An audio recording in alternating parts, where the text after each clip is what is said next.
अस्सलाम वालेकुम। उम्मीद है कि आप लोग ठीक हैं, खैरियत से हैं। अल्लाह पाक आप लोगों को अपने हिफ्ज़ अमान में रखे, आपके बच्चों पर आपका साया कायम रहे और आपके वालिदैन का साया आप पर कायम रहे। हमारी दुआएं हमेशा की तरह आपके साथ है। पाकिस्तान सलामत रहे, ता क़यामत रहे, और जो इसके लिए काम कर रहे हैं, इसकी बेहतरी के लिए काम करें, अल्लाह ताला की ज़ात उनको इसका अजर दे, और जो पाकिस्तान के लिए बुरा सोचते हैं, अल्लाह पाक उनको हिदायत दे। हमारी दुआएं हमेशा साथ हैं। चैनल को जरूर सब्सक्राइब करें, बेल आइकन को प्रेस करें, ज्यादा से ज्यादा व्हाट्सएप ग्रुपों में इसको शेयर करें। जो सवाल आपसे पूछा जाए उसका जवाब जरूर दें, जो राय आपसे मांगी जाए उस पर तबसरा जरूर करें।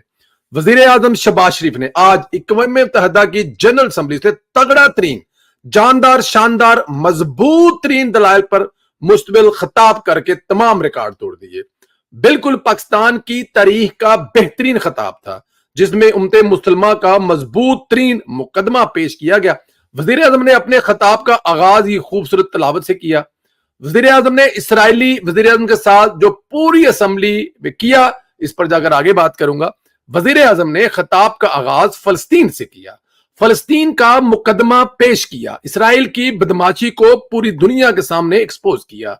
वजीर आजम ने कहा, आज हम दुनिया के निजाम को सबसे ज्यादा चैलेंज करने वाले मसाइल का सामना कर रहे हैं।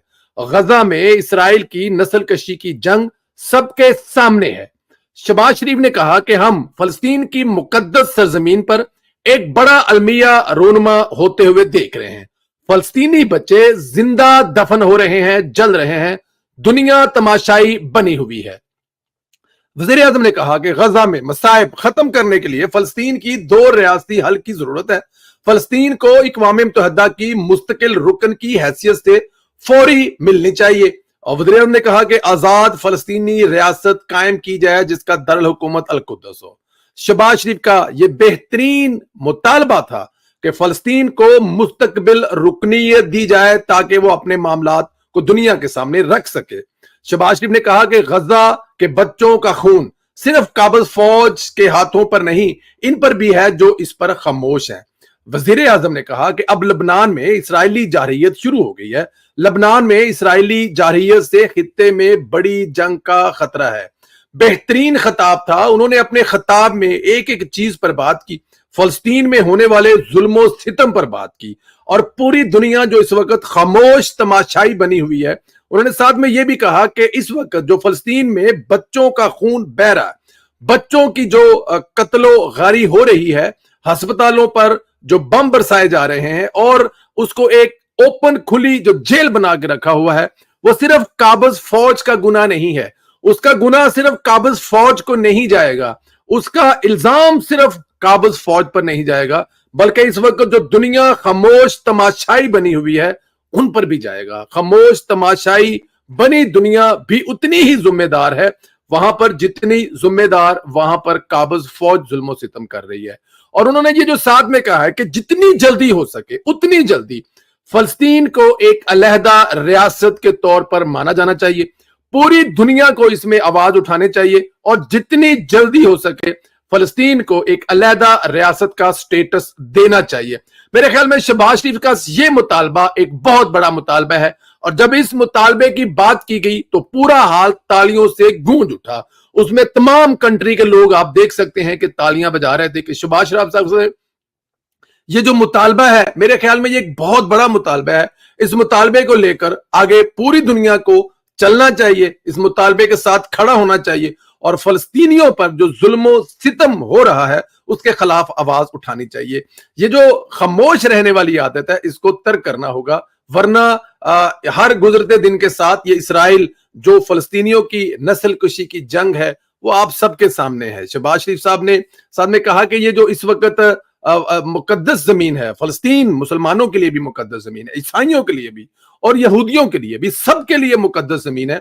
तो इस मुकद्दस जमीन पर जो दावा करते हैं कि ये उनकी भी मुकद्दस जमीन है, वो जो जुल्म सितम कर रहे हैं एक दूसरे फिरके पर, एक दूसरे मजहब के लोगों पर, मेरे ख्याल में ये उनके लिए भी सोचने की बात है। ये वो भी सोचें, लेकिन क्योंकि वो नहीं सोचेंगे, उनका आपको पता है कि वो पिछले 40 साल से 50 साल से जमीनें खरीद कर जो जुल्म और ज्यादती कर रहे हैं। लेकिन मेरे ख्याल में शहबाज शरीफ साहब का आज का खिताब कमाल का खिताब था, परफेक्ट था, मुकम्मल था, कंप्लीट था। इससे बेहतरीन जो मेरे ख्याल में خطاب ہے وہ شاید آپ نے سنا ہوگا, بہت دفعہ سنا ہوگا, لیکن میرے خیال میں یہ ایک بہترین خطاب تھا جو آج شہباز شریف صاحب نے کہا. اچھا, شہباز شریف صاحب نے یہی نہیں, انہوں نے وہاں پر کشمیریوں کا بھی مقدمہ جاندار انداز میں پیش کیا. وزیر اعظم شہباز شریف نے مقبوضہ جموں کشمیر کا ذکر کرتے ہوئے فلسطین کی طرح مقبوضہ کشمیر کے لوگ بھی عرصے سے آزادی کی جدوجہد کر رہے ہیں. جموں اور کشمیر میں بھارتی فوج کے مظالم بھی جاری ہیں. کشمیر میں بھارتی قابض فوج کے انسانیت سوز مظالم دنیا کی توجہ طلب کے درگار ہیں. وزیر اعظم نے 5 اگست 2019 کو بھارت نے مقبوضہ کشمیر کی خصوصی حیثیت ختم کی. مقبوضہ کشمیر سے باہر سے لوگوں کو لا کر آباد کیا جا رہا ہے اور مقبوضہ کشمیر میں مسلم اکثریت کو اقلیت میں تبدیل کرنے کی کوشش کی جا رہی ہے. یہ بڑی پرانی کھیل ہے, یہ بڑا پرانی گیم ہے کہ باہر سے ہندو پنڈتوں کو یا پھر دوسرے لوگوں کو لا کے آباد کیا جائے اور جو لوکل لوگ ہیں, جو کشمیری ہیں, وہاں پہ جو مسلمان اکثریت ہیں, ان کو اقلیت میں تبدیل کیا جائے. اور اس سے شہباز شریف صاحب نے بڑی بھاری آواز اٹھائی ہے. وزیر اعظم شہباز شریف نے کہا کہ پاکستان کسی بھی جارحیت کا فیصلہ کن جواب دے گا. خطے میں امن کے لیے بھارت کو مقبوضہ کشمیر میں یک طرفہ اقدامات ختم کرنے ہوں گے. وزیر اعظم نے کہا کہ دنیا میں اسلام فوبیا کے بڑھتے واقعات کو بھی پریشان کن ہے. بھارت میں مسلمانوں کے خلاف نفرت انگیز واقعات میں بھی اضافے پر تفتیشناک کا اظہار کیا. وزیر اعظم نے کشمیریوں کی, آپ یہ کہہ سکتے ہیں کہ کشمیریوں کی ایک بڑی تگڑی نمائندگی کی ہے اور وہاں پر جو مسائل ہیں ان کے پر کھل کر بولا ہے. اور بھارت کو آپ یہ کہہ سکتے ہیں کہ بھارت کو وارننگ بھی دی ہے. مطلب آپ ان کو کہا گیا ہے کہ اگر یہ کوئی ایسی حرکت کریں گے یا کوئی ایسا وہاں پر ایڈونچر کریں گے تو اس کا بھرپور طریقے سے جواب دیا جائے گا, خاموش نہیں رہا جائے گا. ہمسایہ ہونے کا مطلب یہ نہیں ہے کہ آپ وہاں پر جو اکثریت میں اس علاقے میں لوگ ہیں آپ ان پہ ظلم و ستم کر رہے ہیں. اور یہ ظلم و ستم ایک دن سے نہیں ہے. وہاں پر شہباز شریف صاحب نے اقوام متحدہ میں وہ جو قراردادیں ہیں اس کا بھی ذکر کیا, اس کا بھی بتایا کہ کیا اقوام متحدہ ان پر عمل درآمد نہیں کروا سکتا. اس میں کوئی شک نہیں ہے. جب سے مودی آیا ہے, یہ اس کے الیکشن میں ایک نعرہ تھا کہ جب وہ آئے گا تو وہ کشمیر کو آزاد کروائے گا. ہماری بدقسمتی سمجھ لے, اس میں ہمیں ایک ایسا حکمران ملا جو ان کے ساتھ ملا, جس کو مودی سے بڑی محبت تھی, ہندوستان سے اس کی بڑی پرانی محبت تھی, اب I don't know کیسی محبت تھی. اور وہ اس خوشی میں جو کشمیر کا سودا کر کے آیا. پھر آپ کو وہ کشمیر کا سودا کر کے جب آیا تو ایئرپورٹ پہ وہ ورلڈ کپ والا واقعہ یاد ہے جس میں انہوں نے فرمایا تھا کہ مجھے لگتا ہے کہ میں آج کوئی ورلڈ کپ جیت کے آیا ہوں. اس کے مقابلے میں آج شہباز شریف کی تقریر کشمیر پر ایک بڑی پرفیکٹ تقریر تھی. اچھا, وزیر اعظم نے افغان زمین کا پاکستان کے خلاف استعمال ہونے کا بھی ذکر کیا. بتایا کہ وہاں سے دہشت گرد پاکستان کے خلاف آپریٹ کرتے ہیں جن کے خلاف آپریشن عزم استحکام کامیاب ہوگا. انہوں نے بتایا کہ پاکستان ہر بار دہشت گردوں کو شکست دی, اس بار بھی شکست دیں گے. وزیر اعظم نے افغان حکومت کے غیر سنجیدہ رویے کو بھی ساری دنیا کے سامنے رکھا. میرے خیال میں افغانستان پہ بات کر کے بھی انہوں نے یہ بڑی کمال کی, نارمل کبھی ہم نے اس طرح افغانستان کے بارے میں بات نہیں کی, لیکن اب پانی سر سے گزر چکا ہے تو وہاں پہ پوری دنیا کو بتانا چاہیے کہ جن احسان فراموشوں پر ہم 40 سال سے احسان کر رہے تھے وہ ہمارے ساتھ اب کیا کر رہے ہیں. وزیر اعظم نے دنیا کو یہ بھی بتایا کہ کیسے ہم نے معاشی چیلنج سے نپٹا, ان سے نکلے پاکستان کو دیوالیہ ہونے سے بچایا. اپنے خطاب کے اختتام پر وزیر اعظم نے اللہ اکبر نے کمزور اور بے کسوں کی مدد کا وعدہ کر رکھا ہے.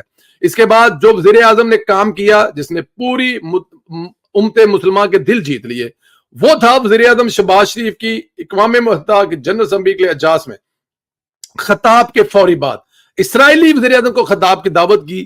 جیسے ہی نیتن یاہو خطاب کرنے آیا, وزیر اعظم شہباز شریف نے اپنے وفد کے ہمراہ واک آؤٹ کر کے اپنا جو ریکارڈ ہے, وہ احتجاج ہے, وہ ریکارڈ کروایا. وزیر اعظم نے جیسے ہی واک آؤٹ کیا پوری اسمبلی ہل گئی, شور مچ گیا. پھر اسمبلی کے صدر کو ہتھوڑا مار کر خاموش کرانا پڑا.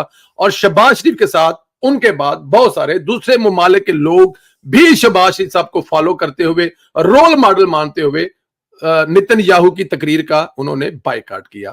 شہباز شریف نے ایسی تقریر کر دی کہ یوٹیوبر اور تجزیہ کار اب کوئی منطقی نقص نہیں نکال سکیں گے कीड़े डालने में वो बाहर है, सो डालेंगे। पीटीआई ने आज जनरल असेंबली में शहबाज शरीफ के खिताब के दौरान इख्तिताज की कॉल दी थी, लेकिन एक भी यूथिया प्रोटेस्ट के लिए नहीं आया, धोखा दे गए या पेमेंट नहीं मिली, अल्लाह बेहतर जानता है। लेकिन वहां पर हमारे दोस्त बताते हैं कि जो इमरान खान साहब और उनकी पार्टी ने एक बहुत बड़ी कॉल दे रखी थी, वहां पर जो उनके सो कॉल्ड लीडर हैं, जो उनके लिए जो उनको पैसे मिलते हैं, तो वो इस तरह के कुछ इवेंट जो है वो अरेंज करते हैं। मुझे लगता है कि पाकिस्तान तहरीक इंसाफ इस दफा कोई फंड इकट्ठा नहीं कर सकी, इस दफा उन्हें कहीं से कोई हेल्प नहीं मिली, तो वो वजीर आजम के खिताब के दौरान इस किस्म का कोई ड्रामा नहीं कर सके। शायद यही वजह है कि आज एक भी पाकिस्तान तहरीक इंसाफ का कारकुन वहां पर मौजूद नहीं था। एक तरह से देखा जाए तो ये बड़ी अच्छी बात है, लेकिन ये बड़ी अच्छी बात इसलिए है कि वहां पर आज किसी किस्म का कोई इस किस्म का ड्रामा नहीं हुआ। लेकिन उसकी वजह यह नहीं कि इनको मोहब्बत होगी मुल्क से या इनको प्यार पाकिस्तान से हो गया, बल्कि शायद किसी जगह से पेमेंट नहीं मिली, जिसकी वजह से ये आज सब कुछ नहीं कर सके। खैर, वजीर आजम का तरीही खिताब, इस पर आप जो कहना चाहते हैं, कश्मीर के मामले पर आपकी क्या राय है? जो उन्होंने कहा अफगानियों को जो रगड़ा लगाया, इस पर आप क्या कहेंगे? और सबसे बढ़कर गजा और फलस्तीन में होने वाले जुल्म पर जो उन्होंने पूरी दुनिया को झंझोड़ने की कोशिश की, इस पे आपकी क्या राय है? राय का इजहार जरूर करें, कमेंट करें, चैनल को सब्सक्राइब करें, बेल आइकन को प्रेस करें, ज्यादा से ज्यादा व्हाट्सएप ग्रुपों में इसको शेयर करें। आप लोगों से इंशाल्लाह अगले वीडियो में मुलाकात होगी।